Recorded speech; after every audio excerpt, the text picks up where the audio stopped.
ak ay fonds de concours. waaw kay non seulement wala daf koy remplacer non seulement remplacer ko non seulement yooyu la mu ca daan def na double bi presque léegi mais dafay jëlaat lii dolli si waat pour que gox-goxaat yi mën a am moyens yu bëri pour mën a exécuter seeni mission léegi nag comme précole moo fi amoon temps bi nga xam ne acte 2 moo fi nekkoon mu concerné woon 67 communes bi acte 3 bi amee communes yi gën a yaatu mu ne bu ñu def saupoudrage mooy 500 quelques communes ku nekk nga jox ko ñaar dërëm du ko jariñ dara nañ jël ñi nga xam ne ay communes yu mag lañ ñu defaat benn étude dolli si waat yeneen communes ci communes yu bees yi ñu boole yooyu muy 123 ñu ne yooyu na leen jagleel PACASEN bi mu jox ministre des collectivités locales des collectivités territoriales chargé des collectivités territoriales ne ko formuler beneen programme bu tudd PACASEN rural pour ñeneen ñi nga xam ne ñëpp bokkuñ ci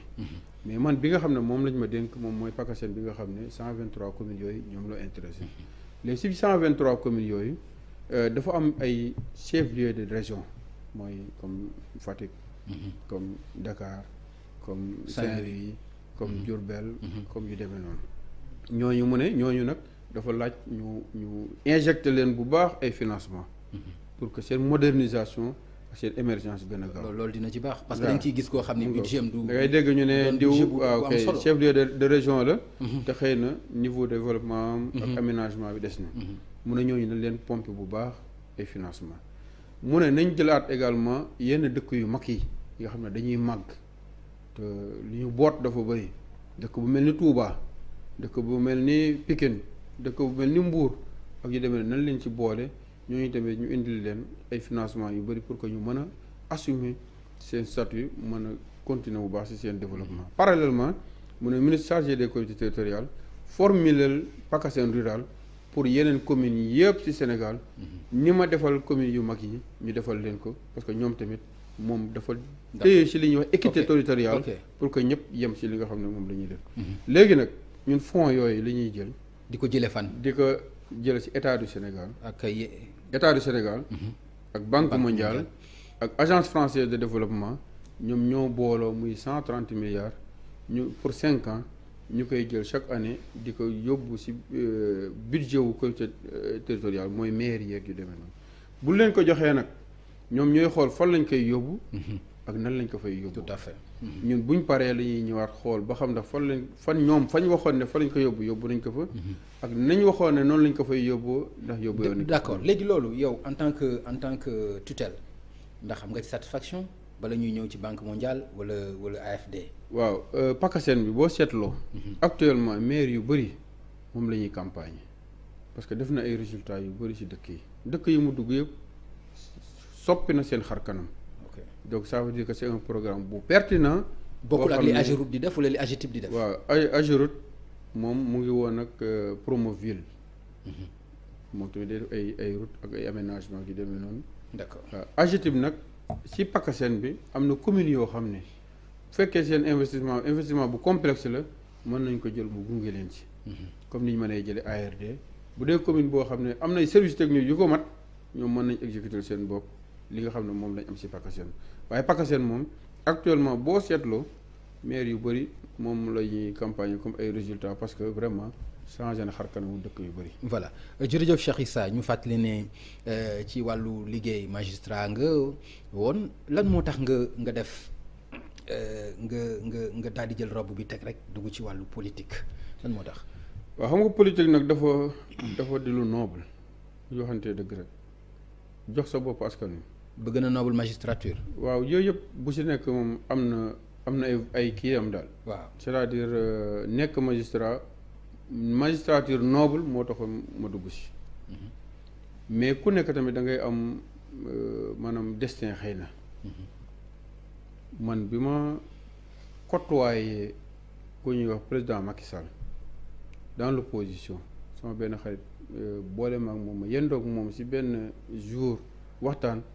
ci la xëy na virusu politique bi dugguma parce que ci laa gis ne ndekete politique nit mën na see jaamu yàlla bu gaaw ndekete politique nit mën na see jàppale sa askan yóbbu leen ci beneen niveau ci lu gaaw mën na see jàppale jeunesse bi utal leen ci ay liggéey ñu am ci luñ jàpp dimbali seen bopp dimbali seen waajur donc sans dire que fi ma nekkoon fii moo ko gën waaye ma décidé man ne lii kat il faut mu dugg si. mais nag askan wi aussi bokk si ñi nga xam ne. bokk si ñi nga xam ne dinañu téye bu baax si développement wu dëkk bi si ni ko président Macky Sall tërale woon si yoonu mais Cheikh bu ñëpp defee comme yow parce que du yow rek bari na yeneen magistrat yoo xam ne ñi ngi bëgg a def loolu mi ngi bëgg a nekk benn mode magistrat yi ñi ngi bëgg a dem ci politique bi du yow rek am na ñeneen te loolu daanaka ci ère Macky Sall lañ ko gën a gisee.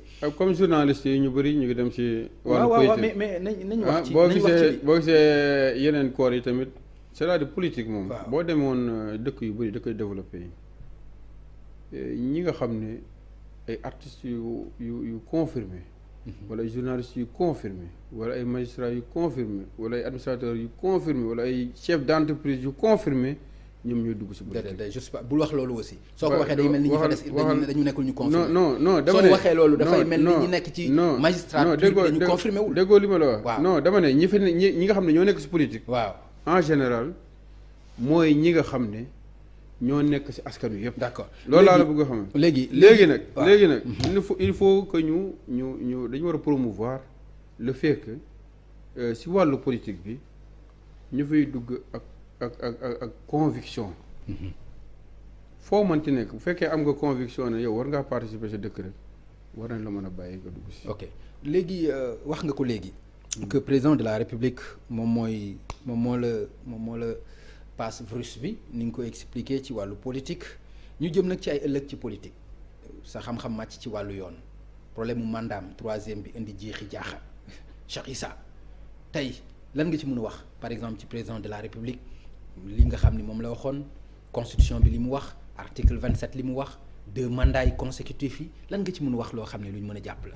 xam nga bi ñuy commencé si wàllu candidature bi pour mairie Mbour daa am lu ma la waxoon man dama am kilifa te dama respecté sama kilifa wàllu mandat wàllu candidature wàllu 2e mandat 3e mandat wàllu 2e quinquennat 3e mandat yooyu yëpp man li ci sama kilifa wax man loolu laa ci wax mooy ne fi mu nekk nii problème yi bëri koo xam ne ak jàmp gi nekk ci wàllu développement man xam non Cheikh man li toll na foo xam ne li ci sa kilifa wax loolu nga wax li ci sa kilifa wax lu leer la ñëpp dégg nañ ko mooy def na premier mandaam ci 2e mandaam la nekk bu jeexee mu pare ci. non man yow loolu nga dégg. non dama man li nga xam ne moom laay jàpp ci li ma kilifa wax mooy.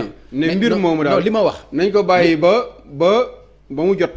Cheikh mais pour le moment nii nañ concentré wu ci liggéey bi. d'accord mais li ma wax dégg nga sa kilifa wax ko. non yow yaa ko wax. non dégg naa nga wax ko yow yaa ko wax mais sama kilifa man li mu ma wax. mooy def na ma wàllu mandat beeg yu demee noonu. bu mu leen divertir.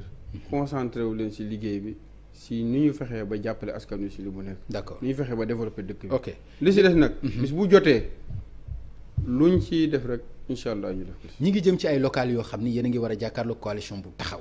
coalition boo xam ni bu am doole la. coalition boo xam ni yaa ngi ciy dégg Khalifa Ababacar Sall yaa ngi ciy dégg Karim Wade.